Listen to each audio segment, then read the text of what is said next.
Yeah, ask him. Come, come, I'll introduce him.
Good evening. What happens when conflict is no longer an idea we debate or a video clip we watch on our phones, but a reality in which we live? What do we do when the divisions aren't just theoretical, but are tearing apart our churches, our societies, our communities, and our countries? How does our response to it shape us? Good evening, and welcome to the Near East School of Theology. Tonight's public lecture entitled Conflict and Mediation in the Context of the Middle East. These questions, these abstract questions, they're daily challenges for pastors, social workers, for leaders, and really for anyone seeking to build peace in a broken world. Really, these questions are at the heart of tonight's lecture. Dr. Bassem Melki, who is speaking to us tonight, has spent years working in the midst of these tensions, not from the sidelines, but from within. As a pastor, a professor, a mediator, and researcher, he's stepped into hard places of church conflict, political division here in Lebanon, and working towards reconciliation and restoration. His approach does not begin in theory, but in practice, learning from lived experience and conflict, and then reflecting and researching how biblical and cultural wisdom can inform ways forward. So his research then explores how mediation can truly be contextual, practical, and rooted in reconciliation rather than just kind of mere compromise. So tonight we have the privilege of hearing from Dr. Melki, who has studied and practiced this topic in complex and challenging situations. And then also to hear a response from Reverend Hrayer Sholakian, who I'll introduce after Dr. Melki has completed his lecture. So please welcome with me, Dr. Bassem Melki.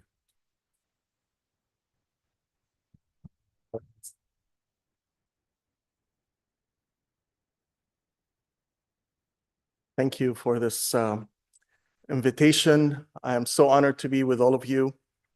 Thank you, Dr. Martin, for allowing me to be part of those lectures that you give monthly.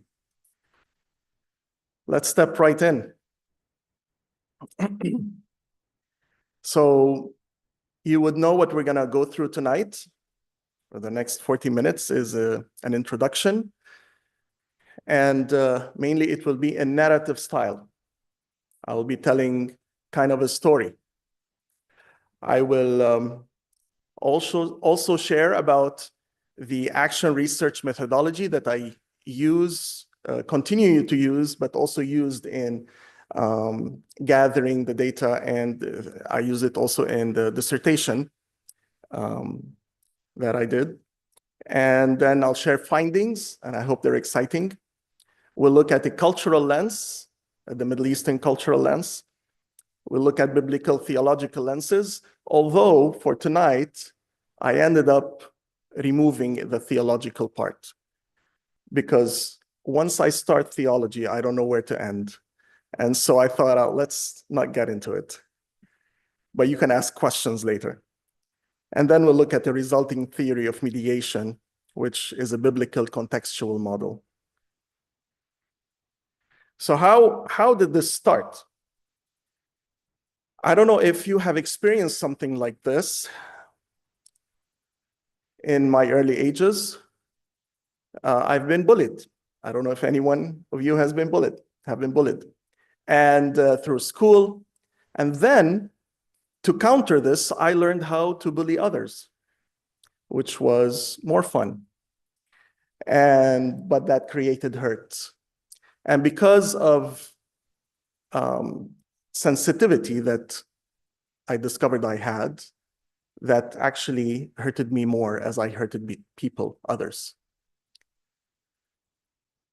As I grew up in church, I also discovered that there's no place, at least in the local church that I was part of, for healing although they provided a wonderful spiritual journey.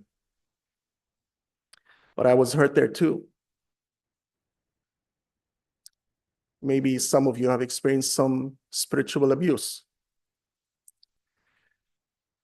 At a later stage, as being exposed more to the world, we see more harm, more conflict, more hatred, more partisanship. What destroyed me from the inside is whoever I talked to, I would hear them talking about the other and how bad, or how you dehumanize the other. And I thought something needs to be done. And as growing up praying, what is God's calling in my life? It's not about something that I do, but I discovered that's something that I should be. How can I be a loving person? And how can I be a peacemaker? How can I be in a community where we are all victims, but I don't want to, I need to stop being a victim. The cycle has to stop somewhere. How can I take a step where I could start loving, restoring, helping, supporting others that are around me? And soon I discovered that my success comes from other people's success. I started pastoring the church. I thought, how can I be, as a pastor, pushing people to be their best, unlock their potential, and not the other way around? How can we love people? How can we bring healing, especially here in the Arab world, or at least in Lebanon? We think we are okay. Those who have gone through the civil war, I have lived all my life through the civil war. I was 3 years old when the civil war started. All my childhood and teenhood was during the civil war in Lebanon, here in Ashrafiyeh. That was my background. Sorry, that was my backyard. That's where I played. I played with guns. I played with the shrapnels every time the fighting stopped for a while. So as I got the opportunity to go into PhD, I thought, this is the field I want to go to. Although my major and my emphasis and my master's was in music. As I also worked and served at ABTS, this was the time where, at 2016, started the journey of doing the dissertation. And ABTS and Martin also was part of this at this time. Shadon, where is Shadon? Yeah, Shadon was also part of this. They walked with me as we started this. Shadon walked almost half of the way through this, but you could see it took 4 and 2, 6 years plus. So we were growing older as we were doing this dissertation. The ABTS funded this project, and we decided to look at the evangelical church. But first, me and Martin did a tour around spiritual courts. We went to the Sunni spiritual court, a Shiite, Orthodox, Catholic, evangelical, and we looked, how do they resolve conflict? And there was a lot of data there. It was very interesting. Me and Shadon went to political persons, United Nations, and also looked, what books do they use to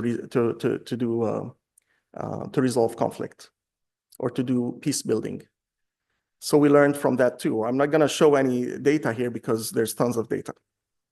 And then we looked at the evangelical community, and we were able to have a 3-year journey with around between 12 to 15 pastors from 9 denominations out of the 12 registered with the Supreme Council.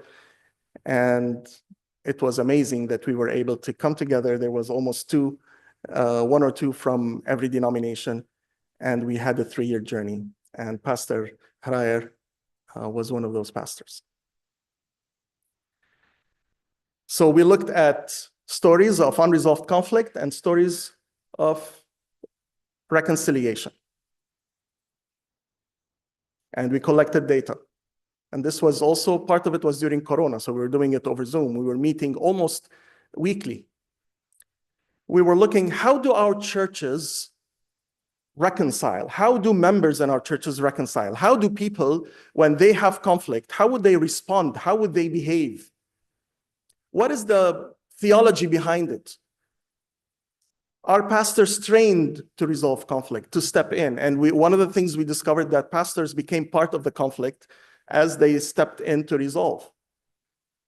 They became a taraf, a party.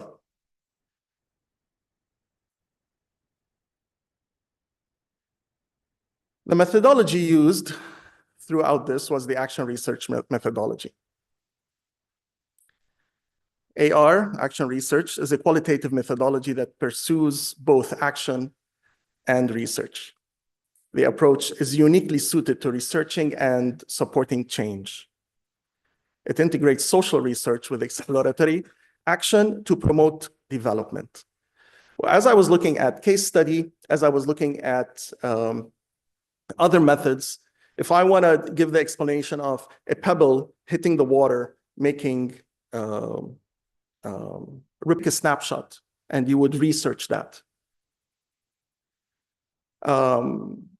And you would take out data, and then you would propose a theory.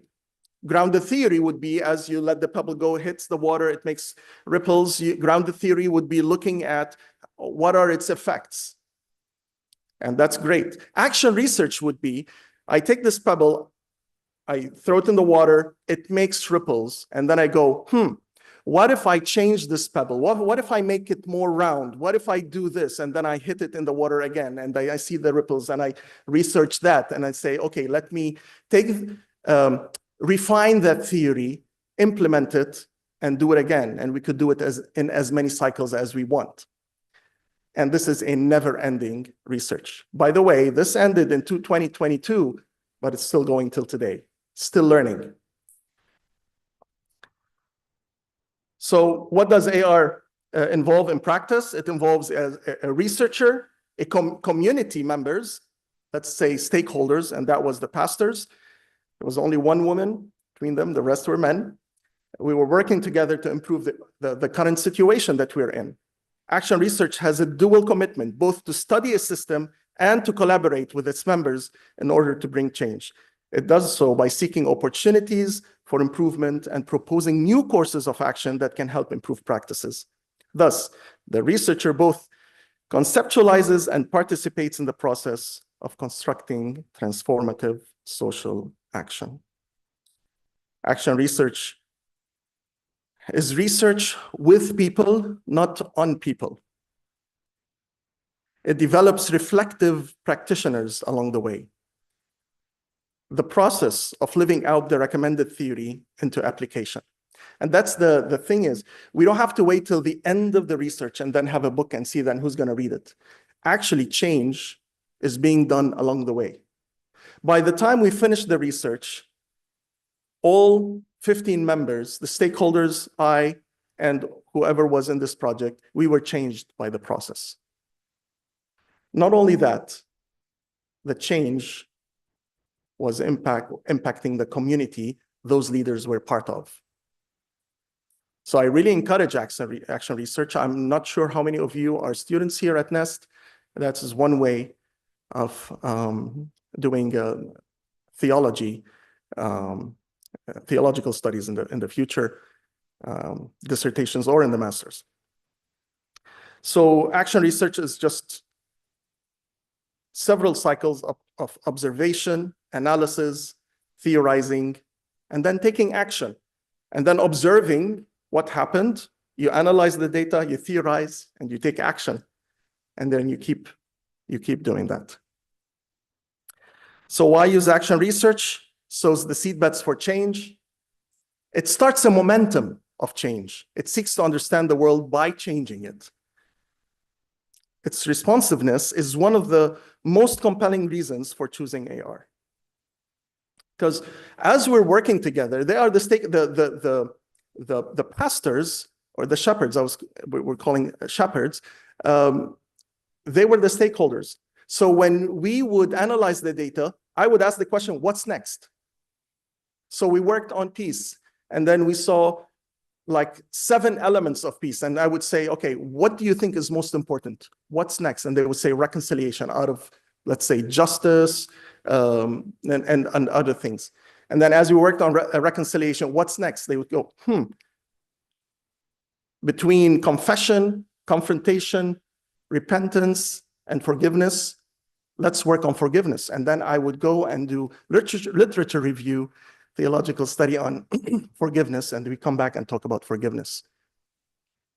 It's very interesting that we discovered how far we have misunderstood, how far we've gone away from understanding what is real forgiveness or biblical forgiveness or what God intended forgiveness to be.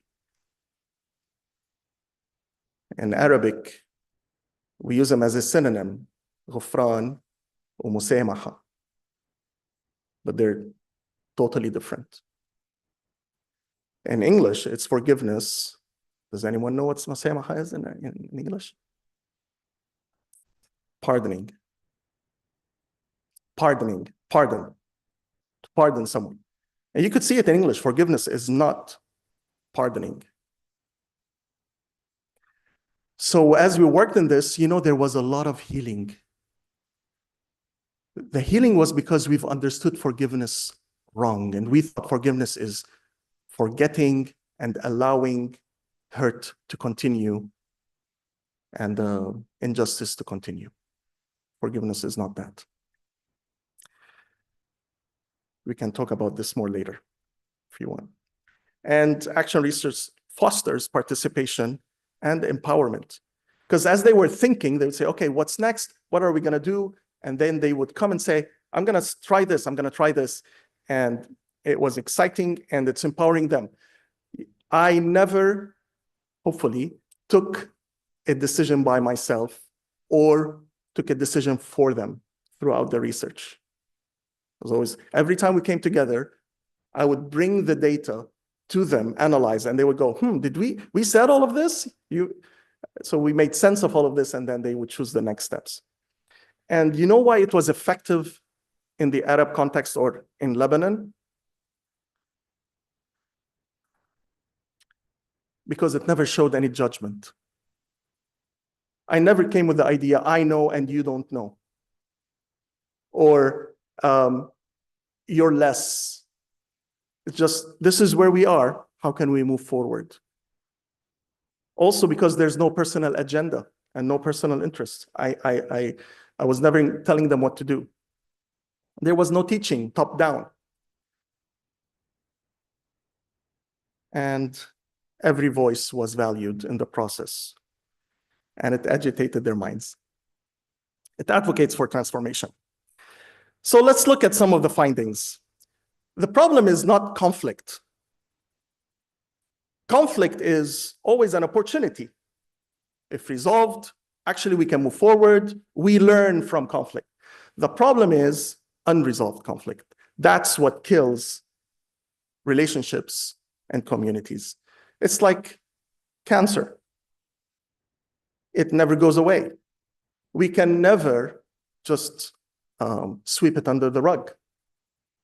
How much can the rug take? And so, I'm going to put some data. These were the shepherds' concerns. That the Lebanese evangelical community, it lacked practical steps to address conflict. By the way, when we looked at many books, there was beautiful theology.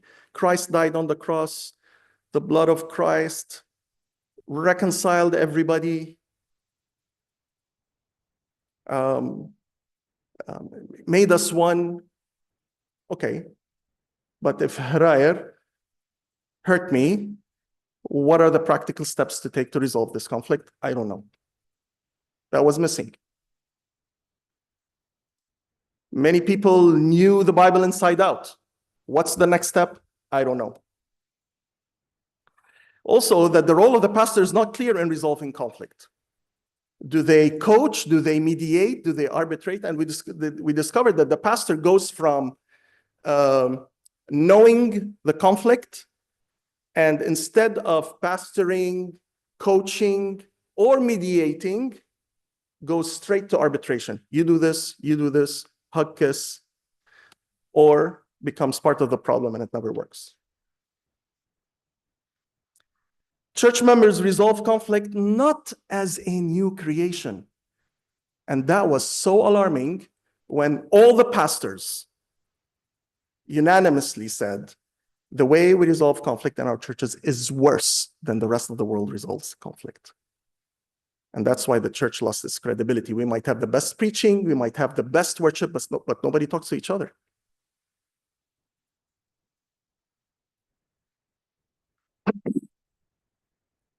Relationships are not viewed as important. Okay, that's their data. That's the data we got from them. There might be other things, but these are the main points.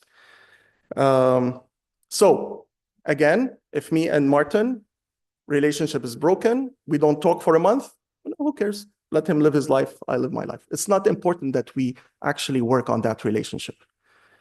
I would just imagine, because I would ask people, what are you going to do with that? Oh, I've forgiven him, but I don't talk to him anymore. And I would say, imagine Christ would say, oh, I've forgiven you. Let's not talk. Unresolved conflict is also tolerated. It's painful, but it's tolerated. And we'll see why. Because we are not a culture of confronters. Or if we do confront, we either destroy, but not in the purpose of restoration. I'm talking in general. I'm sure there are people who do it very well. Okay, this is in general.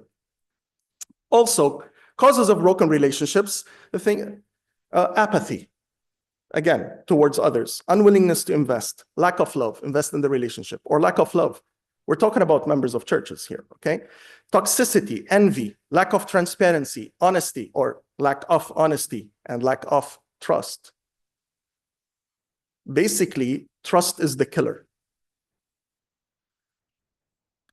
Poor management of conflict. So when we're working with couples, we say that no conflict is unmanageable or unresolved, but it's the way we resolve conflict. It can lead us to worse. Unmet expectations and negative reactions. After we did some more probing into that, we saw that expectations is the mother of all problems. I expect Caleb to respect me. I expect Jason, to say some nice words. And when the world doesn't work as I wanted it or expected or desired it to be, what does expectation do? Disappointment. And disappointment takes us to judgment. And therefore, Caleb is so-and-so in my sight. And where does judgment take me to? Punishment. I punish the other. Self-protection, sacred grounds, honor, self-righteousness. They feed into broken relationships, okay? Unrepentant sin. Undealt with, hurt that is undealt with, bottled emotions, personal interests, sense of entitlement. I deserve, rather than thinking what the other deserves. Unhealed past issues, trauma, psychological disorders. These are all creating more stress in relationships. Consequences of unresolved conflict, we have seen that there's emotional pain and hurt. There's broken credibility and integrity among leaders. There's broken relationships and trust, attitude of negativity towards church and God. As somebody has said, I think it was Rick Warren, many people come to Christ because of Christians. Many people walk away from Christ because of Christians. Accusations and slander arise, and division. So it's like when conflict starts and there's no way to resolve it, it just grows and grows and grows until something happens and there's a big split, schism, and then we start new again. But that is not a healthy way. If I look at the cultural lens,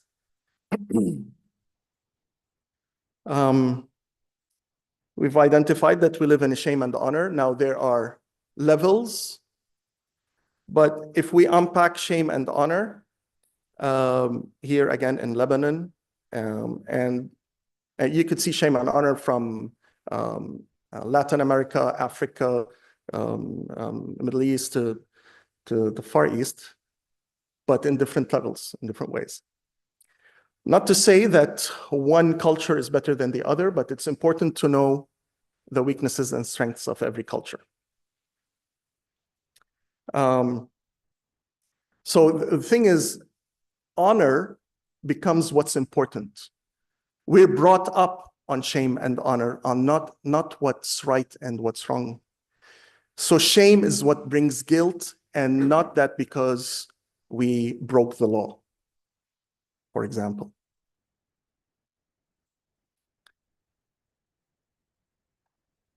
So a mother would say to her to the daughter, don't go out dressed like this. It's shameful. Instead of thinking, what could be the consequences? Or you would do anything to protect and honor, even if you have to break the law. But this then doesn't mean also that there are strengths to this, and we'll share about this more. So we are a collectivistic culture. Muller suggests that in order for shame-based cultures to work, shame and honor are usually attached to something greater than the individual. It's not an individualistic culture. It's an in-group collectivistic culture. The importance of group identity is emphasized over individual identity, and group obligations take precedence over individual rights. And that's why sometimes we have no privacy or living our own identity. We have that issue. But there are newer generations rising with shame and honor culture, but the collectivistic is moving to the individual, and we could see conflict there now. And sometimes in churches and in certain communities, and sometimes in the same family, the parents are operating on collectivistic, the children are operating on individualistic, and there's just clash because of this perspective. Large power distance, which again says that we have to learn proper answers and responses to the people we encounter in every situation, social position, authority level, and age group in society. That's why we hear in our context, don't speak to your father like this. Don't speak to the teacher like this. So that's the large power distance. So sometimes I'd be doing trainings in certain places, and they would say, oh, we really want to do this change, but how can we tell the pastor? They can't. That's the large power distance. External locus of control, that's another part of our culture, which is fatalistic. And in a way, what that says, or Ting Toomey and Chung, locus of control reflects the destiny value orientation, control versus yielding on the cultural level. Do we feel we are in control of our own destiny, or somehow something else controls it? And we could see it sometimes in our businesses. And all of this, we were looking, how does it affect conflict? And the external locus of control, because it's external, not internal, the way it reflects on conflict is, oh, God will take care of it. And if God wants, God will resolve it. And we never take initiative. Let's look at some weaknesses of shame and honor culture, weaknesses. We justify offenses. Would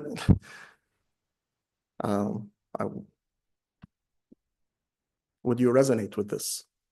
We justify offenses, cover up, masking, non-confrontation, fatalistic. Weak transparency or tendency for weak transparency and confession, weak accountability and justice. Truth is relative to what is honorable. weak introspective criticism, looking inside ourselves, weak privacy and boundaries, judgment, accusations, revenge, partisanship, power play, envy, gossip, slander. These are weaknesses of this culture. The thing is, when our churches, where do churches come from? They're part of the culture, right? So all of those seep into the church too. And because they're part of culture, we don't recognize them. We all play that game. I'm willing to say things that you are willing to you want to hear, and not necessarily the truth. I'm taking things, to the extreme. But the question is, how do we allow the Bible to speak into our culture and redeem it, and not the other way around? However, what we saw also that our strengths in our culture is humility and sacrificial acts of kindness. By the way, that is so powerful in our community.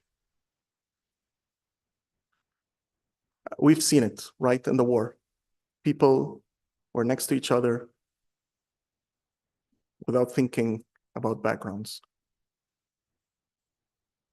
Mercy and saving face. We defend, we mediate. I love those people. There would be two people quarreling on the streets. Some guy will step up saying, "Sahab da'ni." Let's work it out. We have those people. Adaptability, flexibility.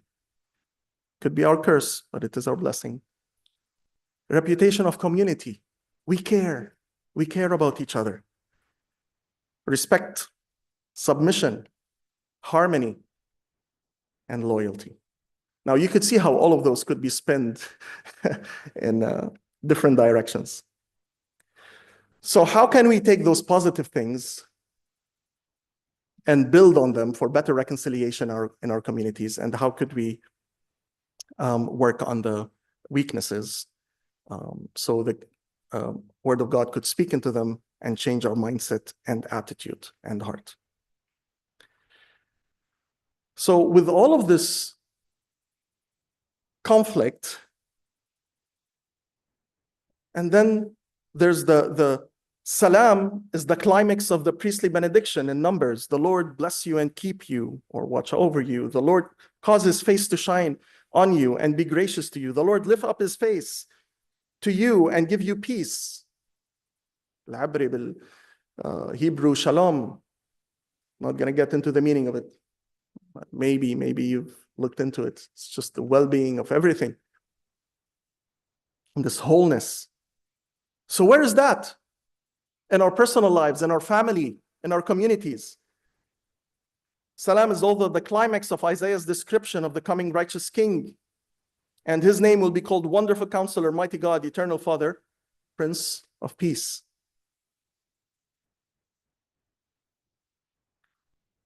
For I know, God says, the plans that I have for you, declares the Lord. Plans for prosperity. Again, the word is shalom. And not for disaster or evil. To give you a future and a hope. And where's that? I had to struggle myself when I was pastoring a church. If this is Christianity, I don't want it. With all this conflict, with all this pain. Where are all those rivers of living water that you've talked about, God? Where is this peace that surpasses understanding, as Paul says? And God speaks about the covenant of peace. He made a covenant of peace with humanity. For the mountains may be removed and the hills may shake, but my favor or faithfulness will not be removed from you, nor will my covenant of peace be shaken. And you could see in Numbers, in Ezekiel, in Malachi, what is it in English? Malachi. And this peace then is made achievable through Jesus' death on the cross, which made available the reconciliation of people to God and to one another. So we've studied together Walter Brueggemann, Nicholas Walterstorff, J.R. Middleton, Miroslav Volf, Mitri Rahib, from Palestine, Jürgen Moltmann, Veli-Matti Kärkkäinen.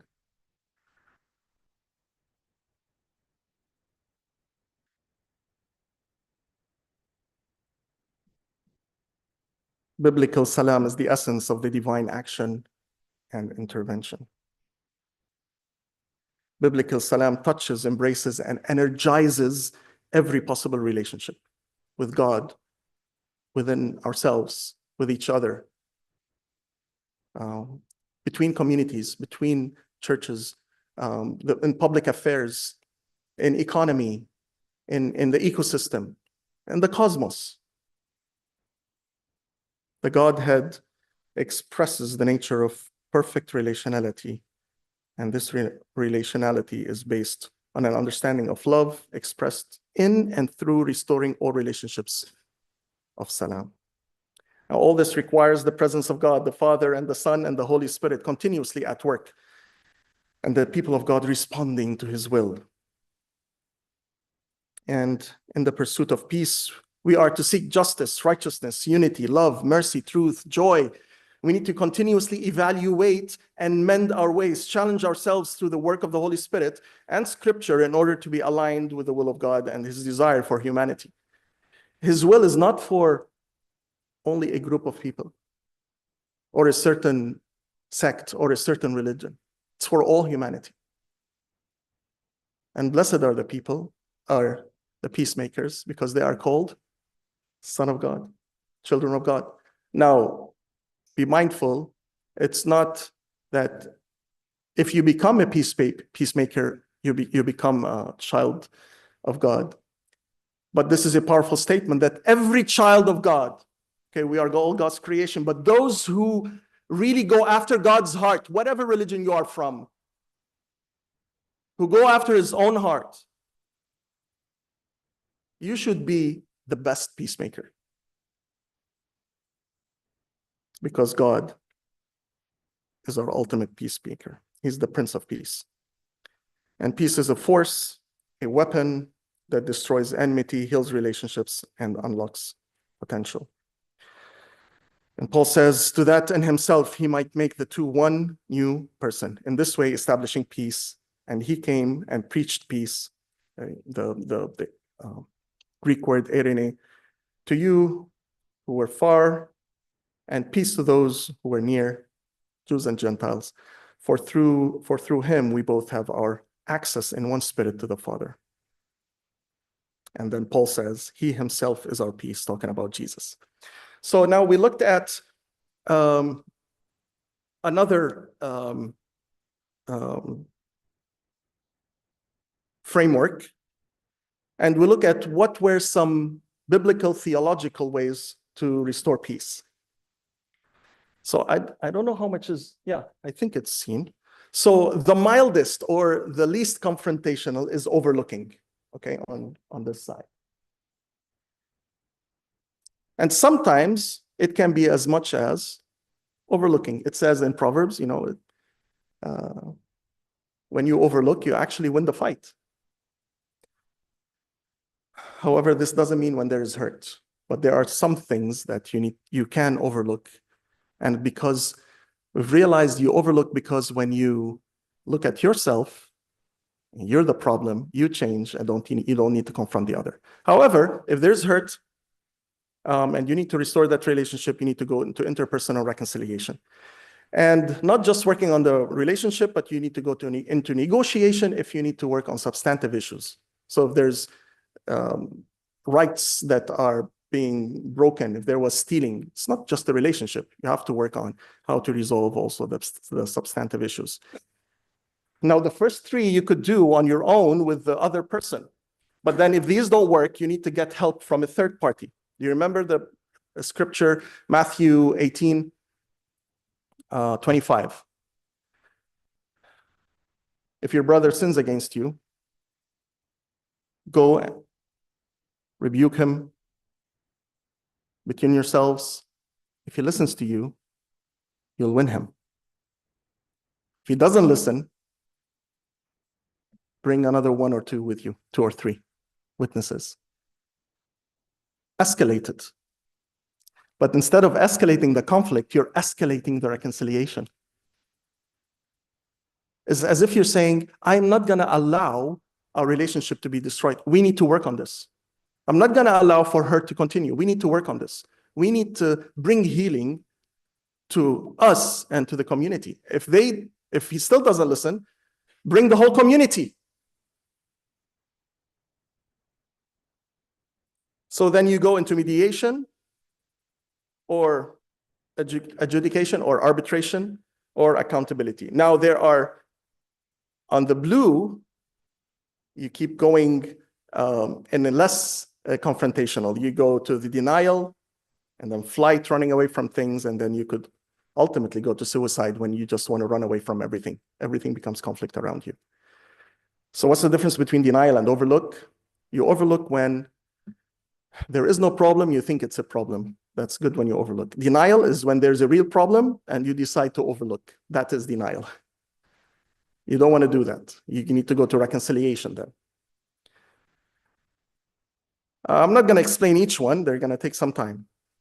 If we go to the other side, we could go to assault, whether through money, power, physical coercion, words, just using power to influence the other, or go to litigation. And ultimately then, if you get rid of the person, you get rid of your problem. On the blue side, if you get rid of yourself, you get rid of the problem. Does that make sense? So here we took one step and we looked at mediation. And I'm going to have to skip all those, the next few slides, and go straight to mediation.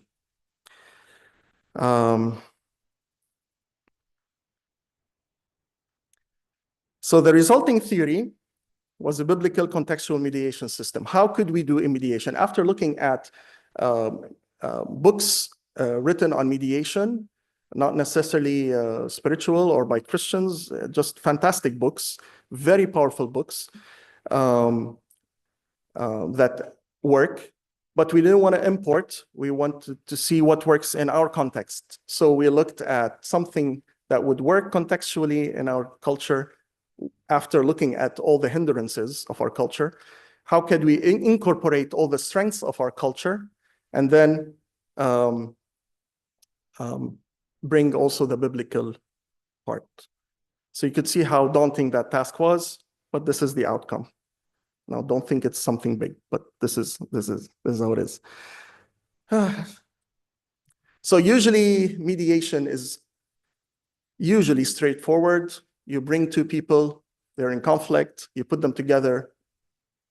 I mean, there's so many rules, okay, for mediation. I'm not gonna get into that.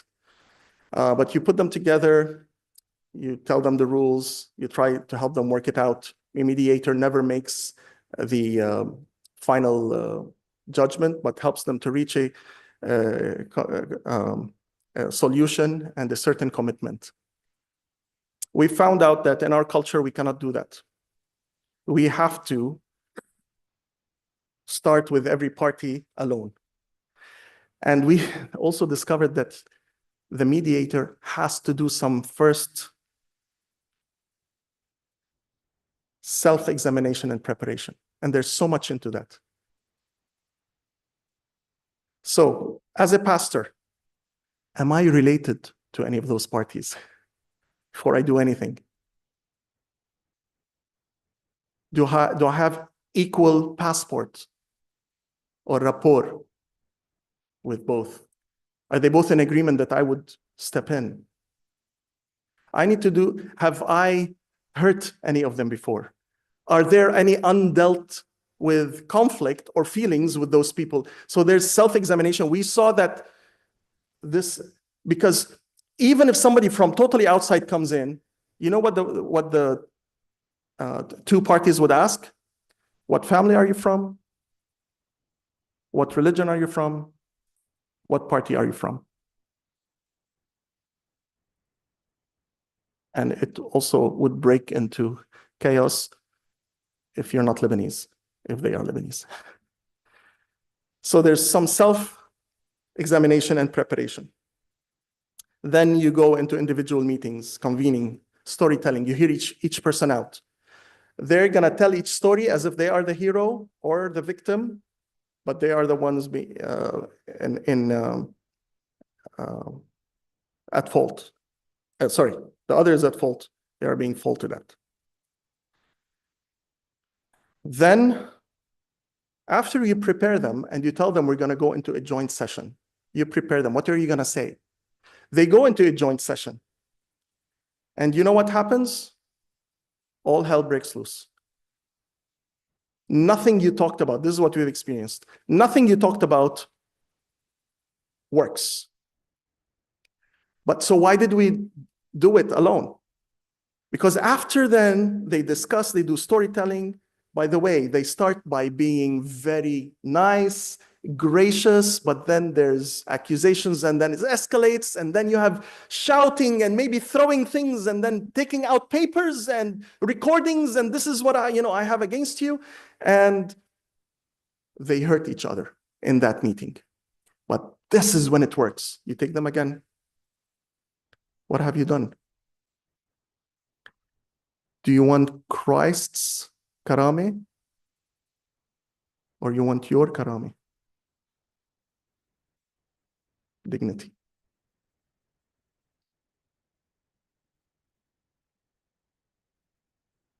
What could we do differently? And the thing is, now there's accountability because of the first sessions that we did together. What could we do differently? And then we bring them to join again. Stage 4 is 1 and 2 again. Self-examine, check yourself if you handled anything wrong. Individual coaching, probing heart idols. And this is interesting. We've discovered that at the heart of everything, there is an idol somewhere. Some sacred ground we are holding dear, more than Christ himself. That's why it's an idol. So basically, we still live in a era of idolatry. Yeah. But this is where healing starts. Because it comes out. It comes out in that third joint meeting. It all comes out. And then you bring them again together. You try to find solutions. You see commitment from each one. And if needed, you repeat from stage 1 again. And you keep taking them apart. You keep bringing them together. And that's how would a biblical contextual model hopefully work. The tools you would use is externalizing conversation. The person is not the problem is the problem. This is always important because they take it too personal. It detoxifies conversation, as you point that out and work on that. Discursive positioning, you see each one has positioned the other and you positioned yourself in some place. How can you move from one position to another? Mirroring allows the parties to rediscover themselves by reflecting their behavior and attitude in order for them to identify if this is really who they want to be. And this is where honor steps in, biblical honor. Is this what you want to be? Or you want to step in and be the first benevolent, the first forgiving, the first taking action, the first person to care for the other, to take an action towards the other? And that's why one of the tools also is empowering biblical honor. Mediators must encourage the parties to consider the following biblical concepts as honorable. Restore others even when they're undeserving. It's honorable for you if you restore the other, not you destroy the other. That's what Christ did to us. Confession and forgiveness results in self-honor. It's not a weakness. Give freely without recourse. Sacrifice and serve others. Share honor with others. And the list goes on. Thank you.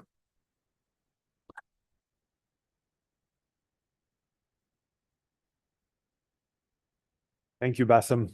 We'll have a chance for some more questions. Time for questions. interaction with Bassem around this theory, the experiences that he's presented that have come out of those practices. But before we do that, we're going to welcome Reverend Harair Sholakian, who is the pastor of the Armenian Evangelical Church of Ashrafiyeh, and also a NEST graduate who has not been a source of conflict, not because of that, but was a participant and co-researcher in a sense with Action Research Design, participating in creating this project and coming out with a lot of these. So he's going to share with us briefly, from what I understand, some of his experience in this project and putting this into action and what that looked like. So we can hear, in a sense, from participants in a participant in this process as well. So welcome, Reverend Harair.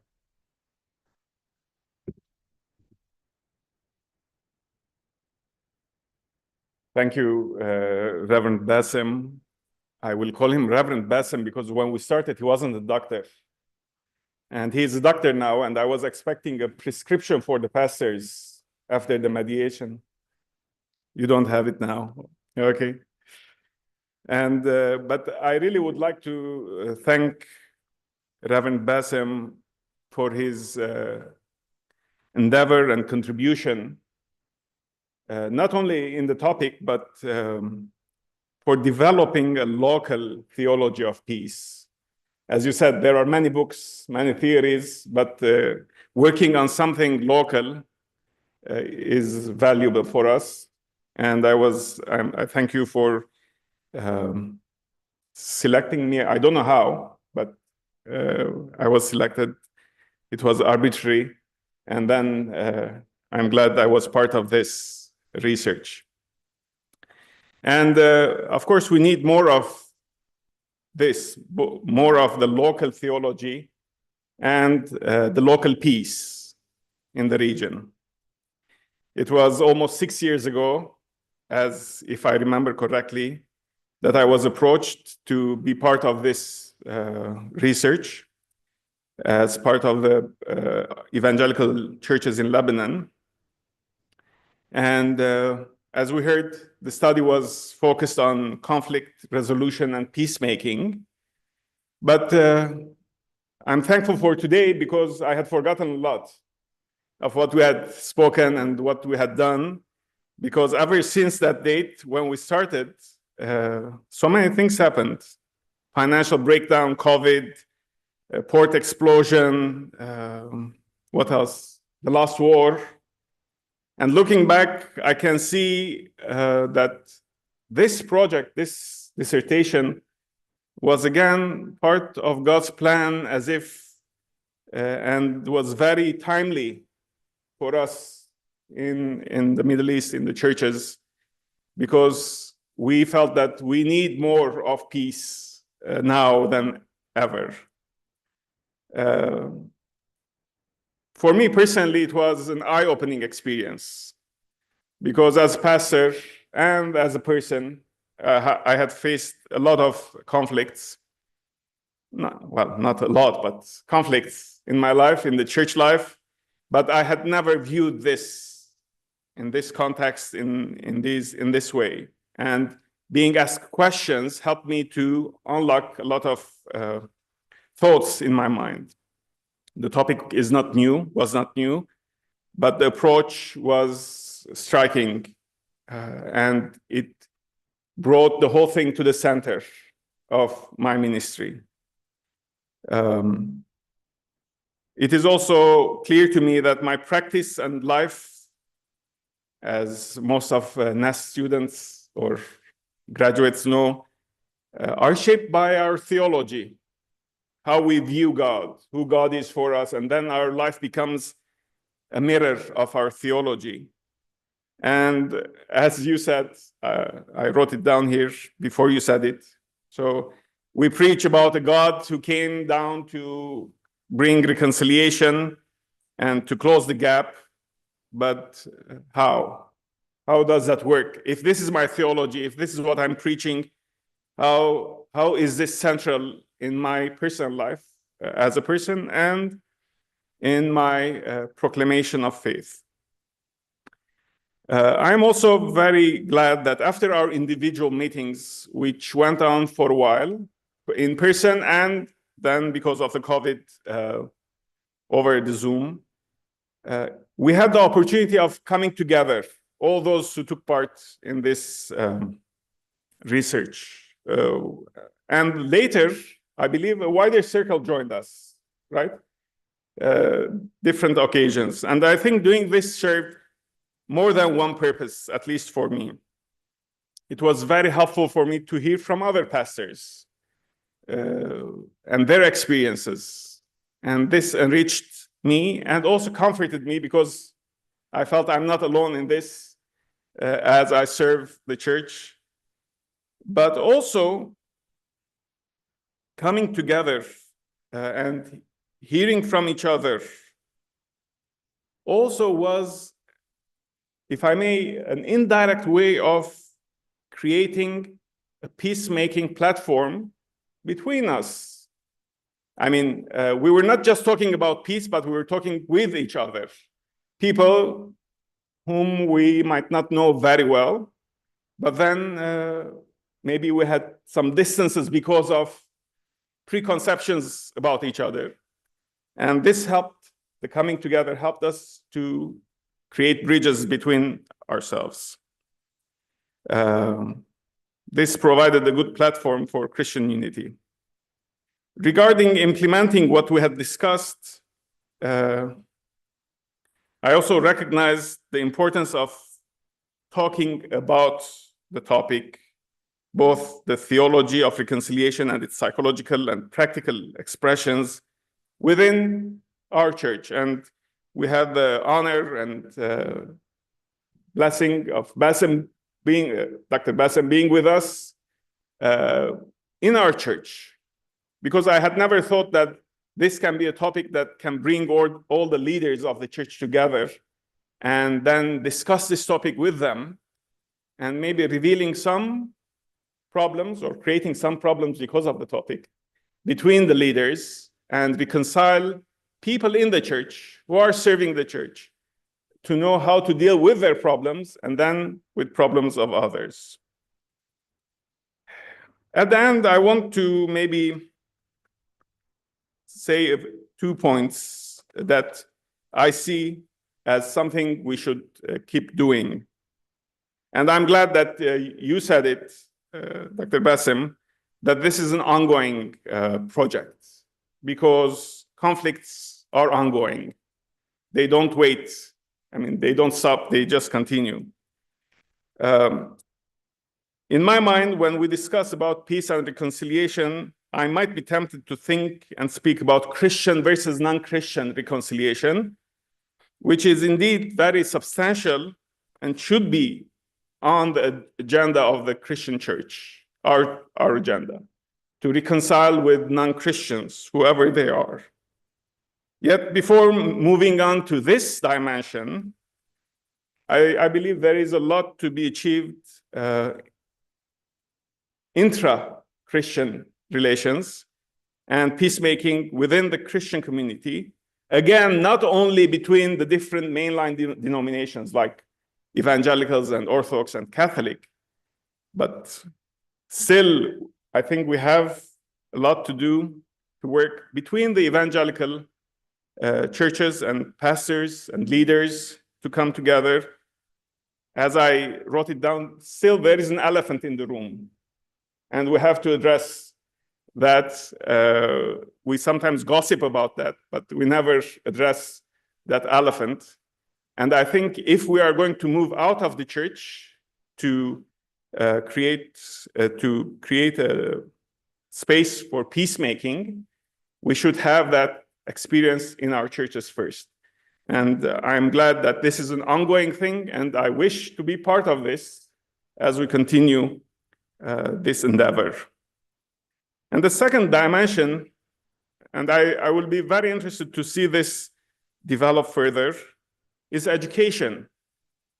And this peace culture, peace and conflict resolution culture being taught to our children in our schools, Sunday schools, making it something very important and real for them from a very young age, because most of our problems come because of conceptions that we have had as children as we're growing.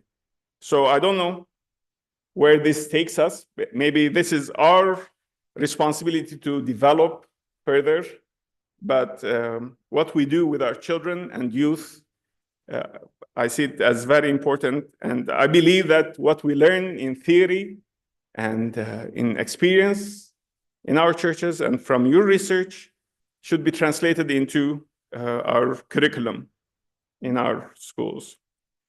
I wish you, Reverend Bassem, Reverend Dr. Bassem now, and your team all the best, and all of us, the Church of Jesus Christ, success in becoming better and more effective peacemakers. And as you mentioned, according to our Lord Jesus Christ, that is only that is how we will become blessed children of God. Thank you.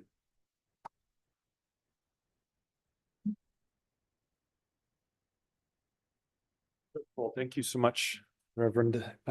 We have some time now. We'll welcome back up Dr. Melki, and time for questions. So we have a microphone that will circulate the room. If you put your hand up, if you have a question, and feel free to start asking. Thank you so much. I am Kirsten Auken. I'm from Dan Mission and I'm from Denmark. And this was extremely interesting. I've been here for a bit more than 2 years, still struggling to understand Lebanon and getting more and more into it. And some of what you shared, both of you, was very familiar from what I know about. We work in dialogue and peace building as well, interreligious dialogue, but also on theology around peace and dialogue. So a lot of it was familiar, and some of it was very different from what I know and what I come from. So thank you for enlightening me in this way and for really sharing this. And I think also now with what you're looking at now in Lebanon, these findings and methodologies are extremely important. Yeah. So I would be curious to know, how are you taking this forward? I understand this project was in a way ended, but you also say it's continuing. How? And then I maybe want to challenge a little bit the idea that you have to solve everything internally between the evangelical. Died. Yeah. Hello? Yeah, that to do that. Sometimes, from my experience, it's easier if you go a little bit out of the closest circles. So maybe you can do both, go out and reach those circles to you, and where the conflict is maybe not as painful because they are not the most important people. So do both and learn and take it back and forth. But first of all, how are you taking this forward, and how could it be brought into new kind of action in the context of today? That is a big question. So one of the things at ABTS, we're taking this into our curriculums, whether the findings and the strategies and training future leaders or leaders in the Arab world. We think this is crucial for any person in responsibility. Again, no matter what religion it happens at ABTS, definitely we're working with churches, but we want to see people equipped with peacemaking tools. So we're taking it into curriculums. Also, we're taking action research. We're promoting action research, and to be done in different organizations. And after that, one of the things that happened is Martin Shadden and I did the ARA, Action Research Associates, and we took peace building and peacemaking to the political arena and public affairs. And so, yeah, that's happening. That's happening at that level. And again, there you can't believe, I'm sure Shadden and Martin would have probably even more to share, the trust that it has gained from this arena, or that I forgot what the word. الشريحة من الناس. Okay, this group of people, at this level,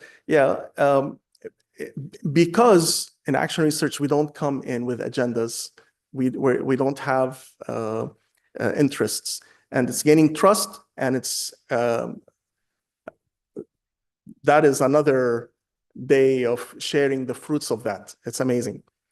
We're working with schools, taking curriculums into schools. We're working with youth. We're working with couples.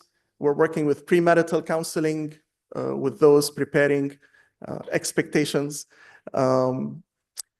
So we've taken peacemaking into a lot of levels, from the internal to the interpersonal, between communities, and to the national level. So we just need more people. So now we're trying to find ways to train more people to do that. I hope that answers or sheds light.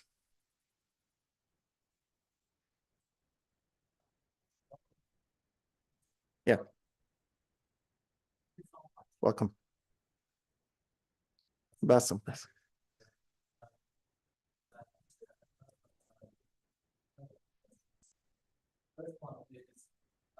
The approach is about stage one, like 1 and 2, and there's the when they join. Yeah. And that as it's described how It blows up. How does this approach make sure that this group will not lose interest in going back to stage 4 and 5? Why? Because it escalated, already escalated. Why would they continue? Because the burden is really low. And the second is you got it from Matthew about your brother. Sins against you. And sometimes it's faced with the continuity of the verse where at the end it says, treat them as you would treat a baby. Yes. So how can we answer? I intentionally left that out when I said that verse. Let me start with that. So if we're looking, again, Christ is speaking within the context of brother. And so he's talking within the context that these are close people, hopefully, that these are people that have the Spirit of God in them. Okay. And so basically what it says, if a person does not want to reconcile, if you take first step, second step, third step, and they don't want to reconcile, that says something about who they are. And so that person now, staying within this close community might be damaging. However, what do you do with the pagan and the tax collector? What did Jesus do with the pagan and tax collector? You love them and have dinner with them. So people sometimes think we excommunicate them and we throw them out. No, but they are not the person anymore that seeks reconciliation. And so they are not considered, you cannot treat them anymore with the expectation of this person being part of this harmonious group. That's how I see it. Concerning the first question, in section 3, if it does blow up, a mediator does not have the authority to push people into reconciliation or to submit them to reconciliation. They can at any point say, we don't want to do this anymore. However, in stage 2, as you're convening, as you want to get their commitment on this, and you actually set the expectations, and you say, you're going to get hurt. You're going to say things you don't want to say. You're going to say, I am going to be with you. Are you going to be with me all this way? So you set those expectations. So you create accountability as you move on. And there are no surprises as much as you can. And so if it explodes, you already have the right to step into their lives because they've given that to you beforehand and say, so what happened there? And then help coach and say, you still have the chance to get in. But now when it explodes, they've hurt each other. And then you say, how did you contribute to it? Did you contribute 10%, 20%, 50% to that conflict? Well, you owe 100% of that 20%. So you need to go confess that. So you confront, you confess, you repent. The 3 steps are go to God, go to self, and then go to the other and work it out. So there are no ضمانات, guarantees that this will work, never ever, but hoping that the process is tight enough to keep pushing the person forward. But you need to grab their commitment from the beginning. And sometimes right at the end, they don't want to even commit to the solution. Sometimes it happens.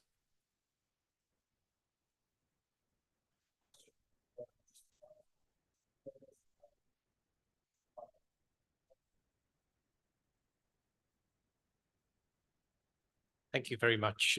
You've mentioned that at the start of the mediation process, you would be asked about your own background, about your family, about your religious and political affiliation and stuff like this. That's something that is definitely not particular to Lebanon. Maybe here the baggage is a bit bigger than in some other countries.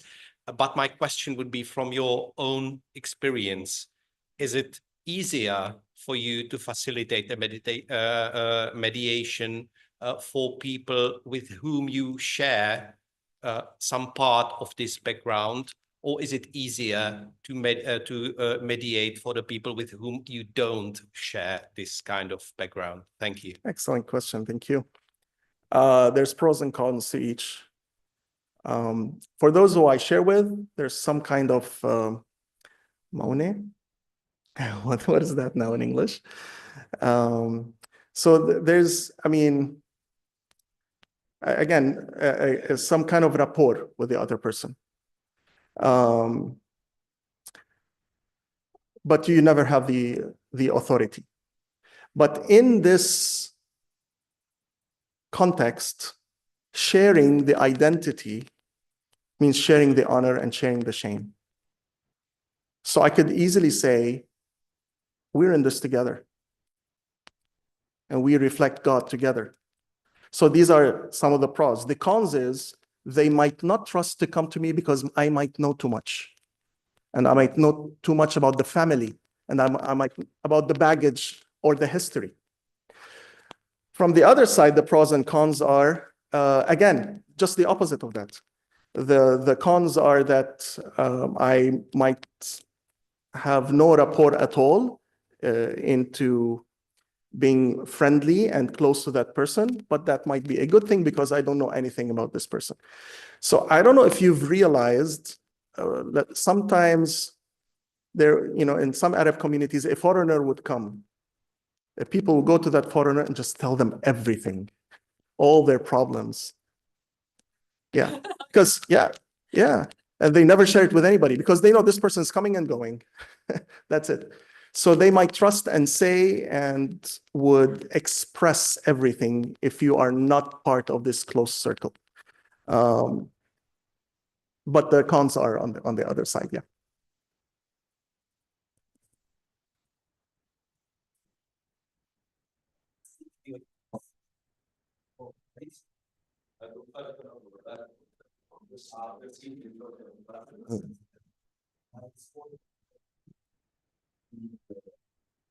Hello, everybody. My name is Tony Berbari. I'm a friend of this school and a step cousin to Sister Rima.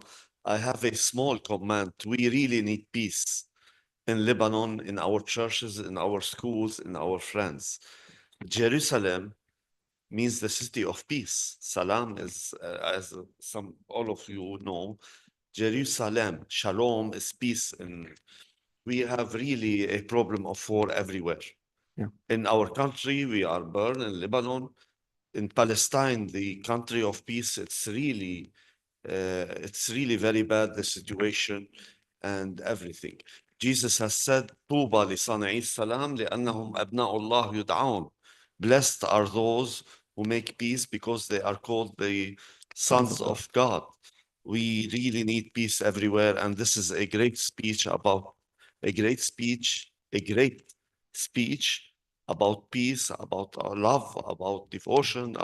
We really need peace everywhere, in our house, in our houses, in our country, in our schools, and everywhere. Thank you very much for this nice speech. Thank you. Thank you. This is a whole another area where, as you say, where's the prophetic voice? Where do we speak about? Where's the space to speak about injustice, or maybe a chance for an action? Where do you need your voice to reach to? Who are the people to connect with? But these things are never done alone. This needs a community of network of people to be able to do that on that level.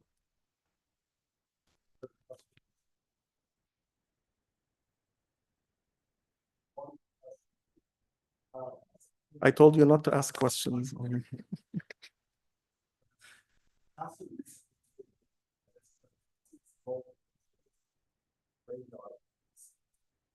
Yeah.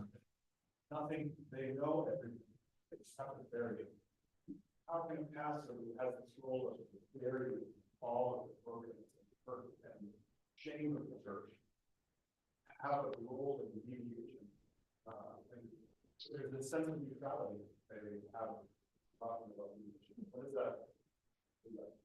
I have a big problem with that statement. It's a short statement. If you unpack it, that is huge. If you mean burying by confidentiality, definitely. Yeah, and it stops here. It never goes anywhere because, again, gossip, slander is our food and drink.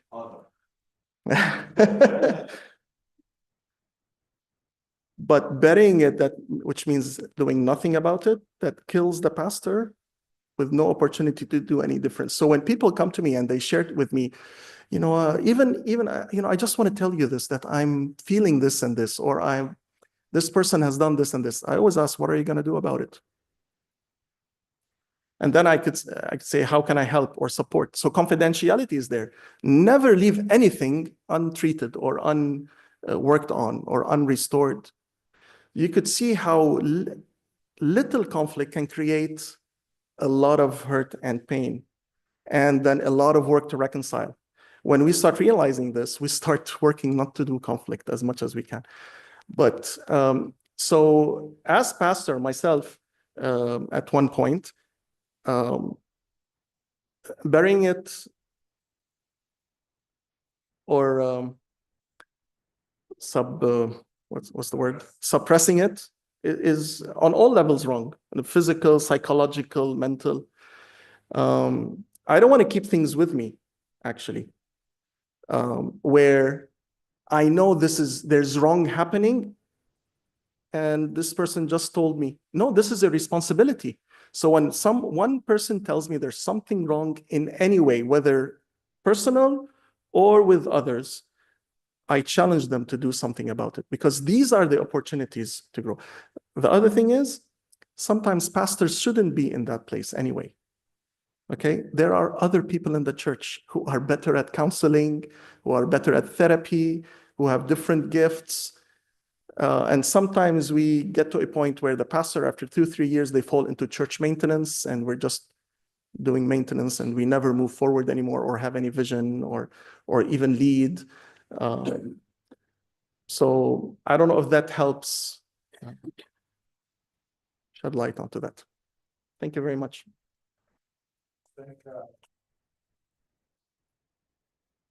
Thank you. We want to thank you for your presence this evening. Really has been a rich experience. I hope it's been as valuable for you as it has been for me. We also want to extend an invitation to you to join our next event. It's on May 12th, which is a Monday, if I'm not mistaken, May 12th. That's the important part. It's our next one of these events. But it's an extension of a forum series that continues on pretty regularly.